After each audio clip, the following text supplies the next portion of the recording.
Hello friends, welcome back to Tripura do academy. আজকের ক্লাসে আমরা ত্রিপুরার গুরুত্বপূর্ণ 4টি নদী সম্পর্কে জানব। সেগুলি হচ্ছে মনু নদী, ধলাই নদী, খোয়াই নদী এবং হাওড়া নদী। এই নদীগুলির মধ্যে সর্বপ্রথম যে নদীটি আছে সেটি হচ্ছে মনু নদী।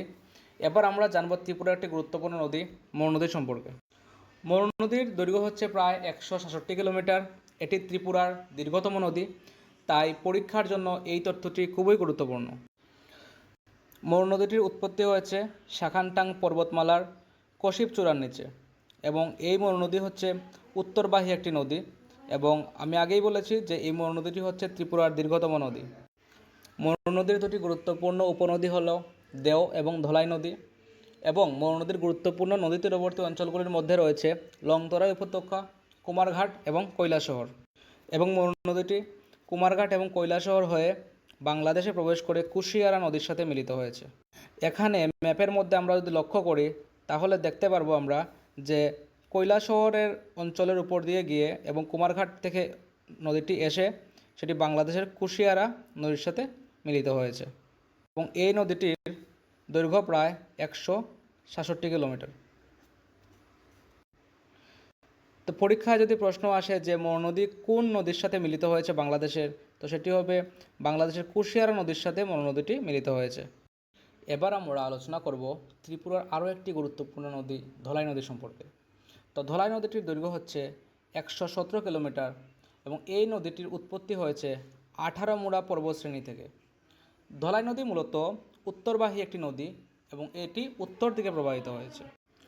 মানচিত্রে আপনারা দেখতে পাচ্ছেন ধলাই নদীটি লংতরাই এবং 18 মুড়া পর্বতশ্রেণী হয়ে সেটি প্রবাহিত হয়েছে, এবং এই বিষয়টি মানচিত্রের মাধ্যমেই সহজে মনে রাখা যায়।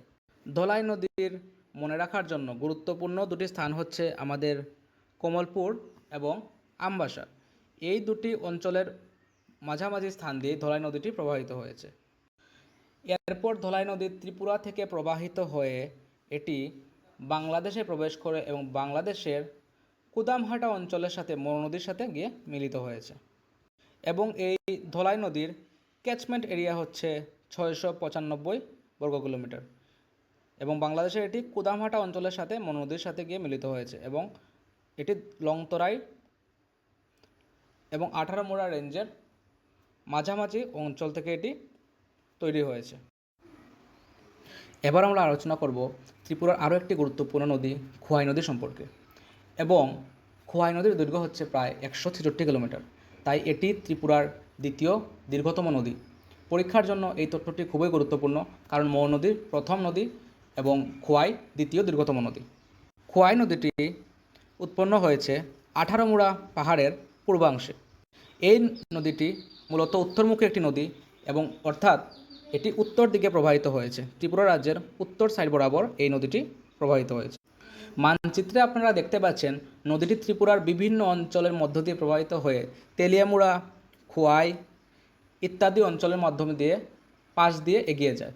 এরপর খোয়াই নদী ত্রিপুরা থেকে বাংলাদেশে প্রবেশ করে এটি বাংলাদেশের হবিগঞ্জ জেলার একটি অঞ্চল দিয়ে প্রবেশ করে, এবং পরবর্তী সময় আদমপুরের কাছে কুশিয়ারা নদীর সাথে এই নদীটি মিলিত হয়েছে।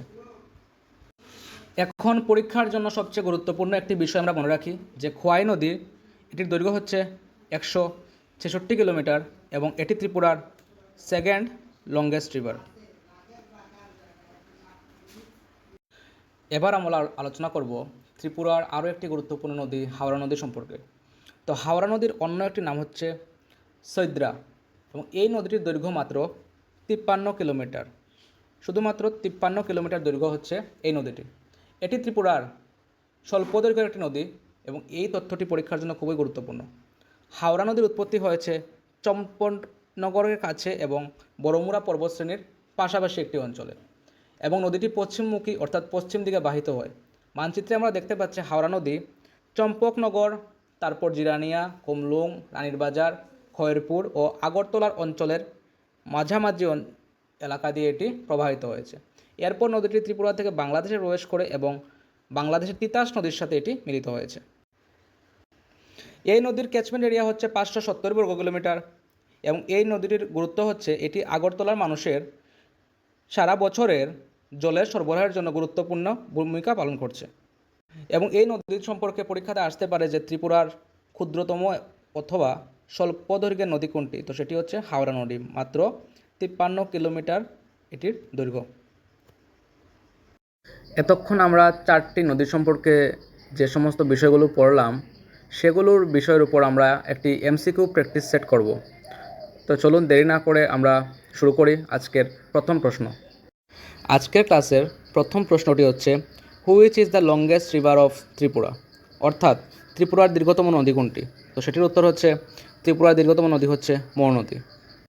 দ্বিতীয় প্রশ্নটি হচ্ছে, what is the length of river Manu, অর্থাৎ মনু নদীর দৈর্ঘ্য কত?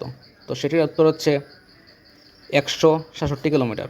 মনু নদীর দৈর্ঘ্য হচ্ছে 166 কিলোমিটার। 3 নম্বর প্রশ্নটি হচ্ছে, the Manu river originates from which range, অর্থাৎ মনু নদী কোন পর্বতশ্রেণীতে উৎপত্তি হয়েছে? তো এটির উত্তর হবে শাখানটাং পর্বতমালা থেকে আমাদের মনু নদীটি উৎপত্তি হয়েছে। 4 নম্বর প্রশ্নটি হচ্ছে, which are the two tributaries of the Manu river, অর্থাৎ মনু নদীর দুটি উপনদী কোনগুলি? তো আমরা ক্লাসে পড়েছিলাম যে মনু নদীর দুটি উপনদী হচ্ছে দেও এবং ধলাই নদী। এই দেও নদী এবং ধলাই নদী কুমারঘাটে দেও নদী ক্রস করে মনু নদীতে এসে মিলিত হয়েছে। 5 নম্বর প্রশ্নটি হচ্ছে, the Manu river is a dash flowing river, অর্থাৎ মনু নদী একটি ড্যাশমুখী নদী। তো ক্লাসে আমরা পড়েছিলাম যে মনু নদী হচ্ছে একটি উত্তরবাহী নদী। 6 নম্বর প্রশ্নটি হচ্ছে, what is the length of Dhalai river? তো আমরা ক্লাসে আলোচনা করেছিলাম যে ধলাই রিভারের দৈর্ঘ্য কত, তো সেটি হচ্ছে 117 কিলোমিটার এবং এই প্রশ্নটি পরীক্ষাতে আসে, বিভিন্ন প্রতিযোগিতামূলক পরীক্ষাতে এই প্রশ্নটা বারবার রিপিট হয়। 8 নম্বর প্রশ্নটি হচ্ছে, which river flows between the Longtharai and Atharamura range? তো সেটির উত্তর হচ্ছে ধলাই নদী। যে ধলাই নদীটি হচ্ছে এমন একটি নদী যেটি লংতরাই এবং আঠারমরা পর্বতের মাঝামাঝি দিক থেকে এটি প্রবাহিত হয়। আমরা ম্যাপের মধ্যে যদি লক্ষ্য করে দেখি যে একটা সাইডে আছে লংতরাই রেঞ্জ এবং অন্য সাইডে আছে আঠারমরা রেঞ্জ এবং এর মাঝামাঝি যে এরিয়াটা আছে এই এরিয়াটার মধ্যে দিয়ে আমাদের ধলাই নদীটি বাহিত হচ্ছে। 9 নম্বর প্রশ্নটি হচ্ছে, Dhalai river is a dash flowing river, অর্থাৎ ধলাই নদী একটি ড্যাশমুখী নদী। তো এটার উত্তর তোমরা কমেন্ট সেকশনে দিয়ে দেবে এবং এখানের মধ্যে সাইডের মধ্যে এটার উত্তর আছে। যদি ভালো করে তোমরা লক্ষ্য করে থাকো তোমরা দেখতে পারবে যে এখানের মধ্যে কোথায় লেখা আছে যে ধলাই নদী এটি কী মুখী নদী, এটি উত্তরমুখী নদী নাকি দক্ষিণমুখী নদী নাকি পশ্চিমমুখী নদী। 10 নম্বর প্রশ্নটি হচ্ছে, Dhalai river is a tributary of which river, অর্থাৎ ধলাই নদী কোন নদীর উপনদী? তো এটির উত্তর হচ্ছে ধলাই নদী হচ্ছে মনু নদীর একটি উপনদী। পরের প্রশ্নটি হচ্ছে, Howrah river is also known as the Feni river in Bangladesh, অর্থাৎ হাওড়া নদী বাংলাদেশে কোন নামে পরিচিত? তো এটির উত্তর হচ্ছে হাওড়া নদী বাংলাদেশের মধ্যে ফেনী নদী নামে পরিচিত। আজকের ক্লাসে আবারও আমরা ত্রিপুরার আরও 4টি নদী মনু নদী, ধলাই নদী, খোয়াই নদী এবং হাওড়া নদী সম্পর্কে জানলাম। পরীক্ষার জন্য সবসময় মনে রাখবে যে মনু নদী ত্রিপুরার দীর্ঘতম নদী, খোয়াই নদী ত্রিপুরার দ্বিতীয় দীর্ঘতম নদী এবং হাওড়া নদী স্বল্প দৈর্ঘ্যের নদী এবং হাওড়া নদীর দৈর্ঘ্য হচ্ছে 53 কিলোমিটার। একটা কথা মনে রাখবেন যে ত্রিপুরার নদ নদীগুলি শুধুমাত্র আমাদের ভূগোলের অংশ নয়, এগুলো আমাদের প্রকৃতি এবং জীবনধারার সঙ্গে যুক্ত। তাই নদ নদীগুলোকে সবসময় পরিষ্কার এবং দূষণমুক্ত রাখার জন্য সবাইকে সচেষ্ট থাকতে হবে। তাই আমাদের সবার দায়িত্ব নদ নদীকে দূষণমুক্ত রাখা এবং পরিবেশকে পরিষ্কার এবং পরিচ্ছন্ন রাখা।